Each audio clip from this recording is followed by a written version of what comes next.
Story 1. The Unseen Intruder. The storm was relentless, pounding against the old house's windows like an army of ghosts. Sarah, a college student, had the house to herself for the weekend. Her parents had gone on a trip, leaving her alone in the creaky, isolated house on the outskirts of town. Sarah sat in the living room, the dim light from the lamp barely piercing the darkness. Thunder rumbled in the distance and the power flickered, making shadows dance on the walls.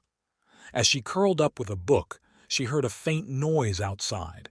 It sounded like footsteps crunching on the gravel driveway. She dismissed it as the storm playing tricks on her ears. An hour passed, and the noises grew more frequent. Footsteps, whispers, the creak of floorboards upstairs. She told herself it was just the old house settling. But then she heard a distinct thump from the hallway. Heart pounding, Sarah grabbed her phone and a flashlight, venturing into the darkness. She scanned the hallway but found nothing. Just as she was about to turn back, her flashlight caught a glimpse of wet footprints on the floor, leading from the front door. Panic set in. She locked the door and called her parents, but the call wouldn't connect due to the storm. She dialed 911, but the signal was too weak. She was truly alone. Gathering her courage, Sarah decided to follow the footprints. They led her to the basement door, which was slightly ajar. Taking a deep breath, she descended the creaky stairs. In the basement, she discovered a hidden room. Inside, it was clear someone had been living there. There were blankets, food wrappers, and a small window open to the storm outside. Suddenly, a figure lunged at her from the shadows. Sarah screamed, but her voice was drowned out by the thunder. The intruder was a man, disheveled and wild-eyed. He muttered incoherently about watching her, about how the house was his. Sarah fought back, managing to slam the door shut and lock him inside. She ran back upstairs, barricading the door behind her. Sarah fled the house, running into the storm until she reached a neighbor's home. The police were called and arrived quickly, but when they searched the basement, they found it empty. The intruder had vanished without a trace. The police assured Sarah it was probably a vagrant who had taken shelter from the storm, but Sarah couldn't shake the feeling that it was something more sinister. She never stayed in that house alone again, and the memory of those wet footprints haunted her dreams for years to come. Story 2. The Whispering Walls. Tom's parents were out of town for the weekend, leaving him alone in their modern suburban house. The rainstorm outside was ferocious, turning the night into a symphony of howling wind and drumming rain. Tom was used to being alone, but tonight felt different. As Tom settled in to watch a movie, he heard a faint whisper. He paused the movie, straining to listen, but the sound was gone. He shrugged it off and continued watching. Minutes later, he heard it again, louder this time. It seemed to be coming from the walls. Tom muted the TV and walked around the house, pressing his ear against the walls. The whispers were there, indistinct but persistent. He tried to ignore them, but then objects started moving on their own. The TV remote slid across the table, and the pictures on the walls tilted. He discovered an old diary hidden behind a loose brick in the fireplace. The diary belonged to a previous homeowner and detailed a series of strange occurrences. The entries grew increasingly frantic, describing how the house was built on cursed land and how the spirits of those who died there were trapped within the walls. The whispers grew louder, turning into angry murmurs. The lights flickered, and a cold breeze swept through the house. Tom felt an icy hand brush against his neck, sending him into a panic. He grabbed the diary and tried to leave, but the doors slammed shut, trapping him inside. Desperate, he read through the diary, looking for a way to appease the spirits. He found a final entry that mentioned a ritual to free the spirits, but it required a sacrifice. Tom refused to believe it, but the spirits became more aggressive, knocking over furniture and slamming doors. Tom fled the house, ignoring the spirit's attempts to stop him. He ran through the rain to a neighbor's house, where he called his parents and the police. When the police arrived, they heard the whispers too, confirming Tom's story. His family moved out the next day, leaving the house abandoned. The whispers continued, growing louder with each passing day, warning away anyone who dared to enter. The house became known as the Whispering House, a place no one dared to stay in for fear of the restless spirits within. Story 3. The Faceless Watcher. Emily, a writer seeking inspiration, rented a remote cabin in the woods. The rainstorm outside was torrential, isolating her further in the already secluded location. She relished the solitude, believing it would help her focus on her work. On her first night, Emily felt uneasy. The rain pounded on the roof and the wind howled through the trees. As she sat by the fireplace, she felt a chill that had nothing to do with the weather. It was as if someone was watching her. She brushed off the feeling, but it persisted. Strange symbols appeared on the windows, drawn in the condensation. Her belongings were moved around, and the atmosphere grew heavier with each passing hour. She discovered a box of old photographs in the attic, each one showing a faceless figure standing in various parts of the cabin. Emily realized the figure was the source of her unease. She researched the cabin's history and found no records, but local legends spoke of a malevolent spirit bound to the place, targeting anyone who stayed there alone. The figure became more tangible, appearing in the shadows and attacking Emily physically. One night, the figure lunged at her, its faceless form terrifyingly close. Emily fought back, grabbing a poker from the fireplace and swinging wildly. She managed to fend it off, but the figure seemed to dissolve into the shadows. Emily grabbed her belongings and fled the cabin in the pouring rain. She drove away as fast as she could, the faceless figure watching her from the window. She never looked back, sharing her story as a warning to others. The cabin remained abandoned, a place of dark legend. The faceless watcher continued its vigil, waiting for the next unfortunate soul to seek solitude in its cursed walls. The locals spoke of the cabin in hushed tones, warning others to stay away from the haunted place deep in the woods. Story 4. The Echoing Screams. Megan, a high school student, found herself alone on a stormy night in her family's new home. They had recently moved to this quiet, rural area for a fresh start. The house, a large Victorian, had stood empty for years before they bought it. Megan's parents were away on a business trip, leaving her to experience her first night alone in the unfamiliar house. As the rain lashed against the windows and thunder roared, Megan tried to concentrate on her homework. However, strange noises kept distracting her. At first she heard faint whispers, but she dismissed them as the wind. Then came the unmistakable sound of footsteps upstairs. Despite her fear, Megan decided to investigate. She grabbed a flashlight and crept up the old staircase, each step creaking loudly.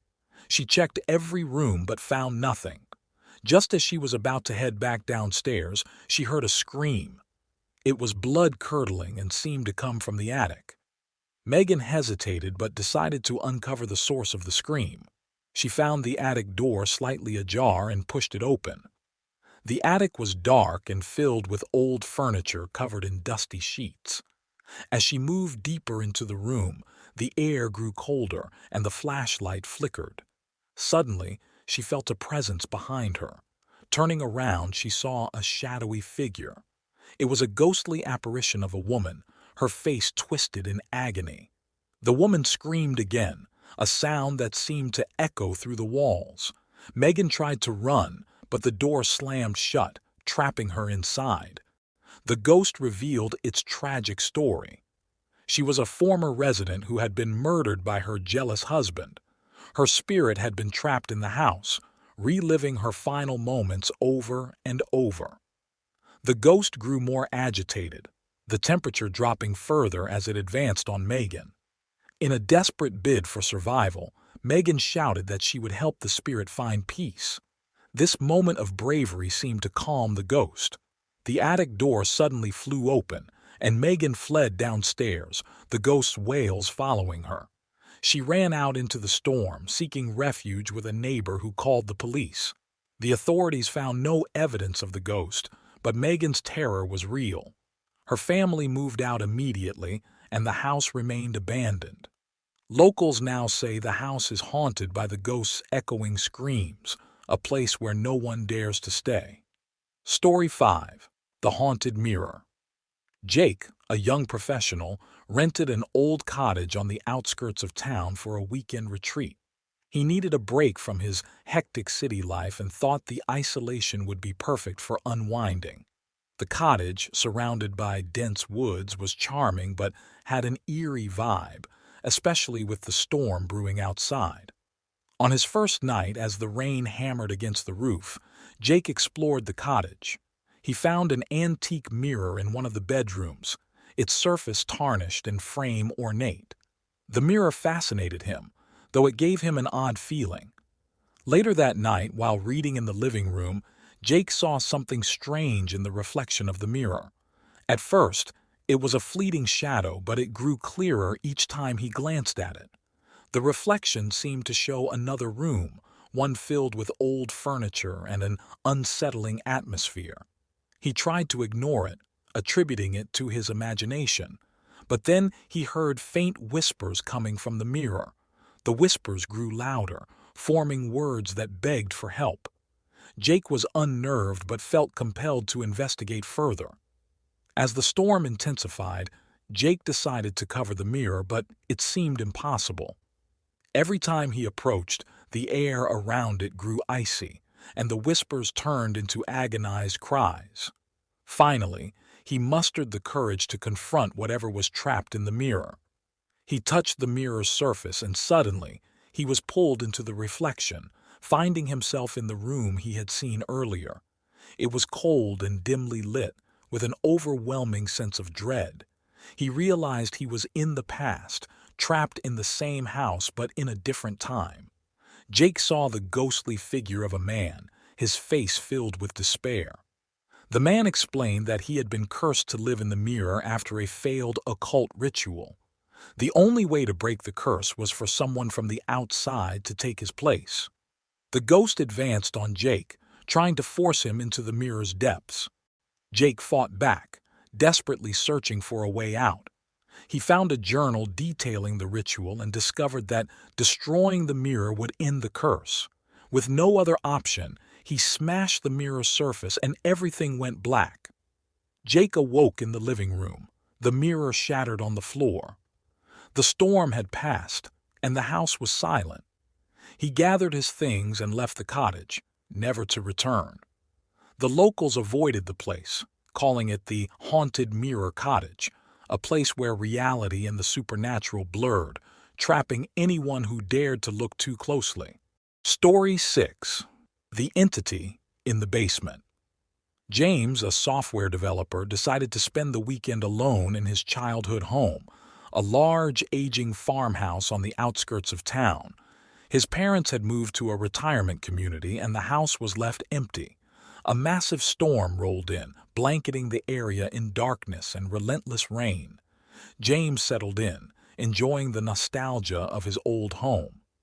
He spent the evening working on his laptop in the living room, the sound of the rain providing a soothing backdrop. However, strange noises from the basement began to interrupt his concentration. He heard faint tapping, followed by an eerie, scratching sound. Ignoring the noises at first, James tried to focus on his work, but as the hours passed, the sounds grew louder and more insistent. Finally, he decided to investigate, thinking a tree branch or animal might be causing the disturbance. Armed with a flashlight, he opened the basement door and descended the creaky stairs. The basement was cold and damp, filled with old furniture and boxes. As he scanned the room, his flashlight flickered and went out, plunging him into darkness. Panicking, James tried to make his way back upstairs, but the basement door slammed shut, trapping him inside. The air grew colder and he felt a sinister presence around him. He heard whispers in a language he couldn't understand, followed by a low growl. Suddenly, the flashlight flickered back on, revealing a shadowy figure standing in the corner. It had no discernible features, just a dark, menacing shape.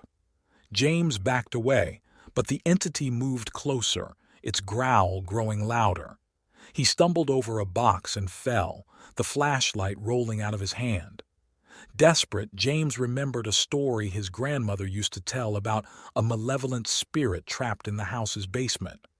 She had said that the spirit could be warded off with a special incantation written in her old diary, which was kept in the basement. James scrambled to find the diary, his hands shaking as he searched through the boxes. The entity was nearly upon him, its presence oppressive and terrifying. Just as it reached out to grab him, he found the diary and recited the incantation aloud. The entity let out a deafening scream and dissipated into the shadows. The temperature in the basement returned to normal, and the door creaked open. James, breathing heavily, grabbed the diary and fled upstairs, not daring to look back. He spent the rest of the night in his car, too scared to re-enter the house. The next morning, he called a moving company and decided to sell the house. The farmhouse remained empty, gaining a reputation among locals as a haunted place. James never spoke of his encounter, but he warned anyone who considered buying the house to stay away from the basement. The entity's presence lingered, a dark shadow waiting for its next victim in the bowels of the old farmhouse.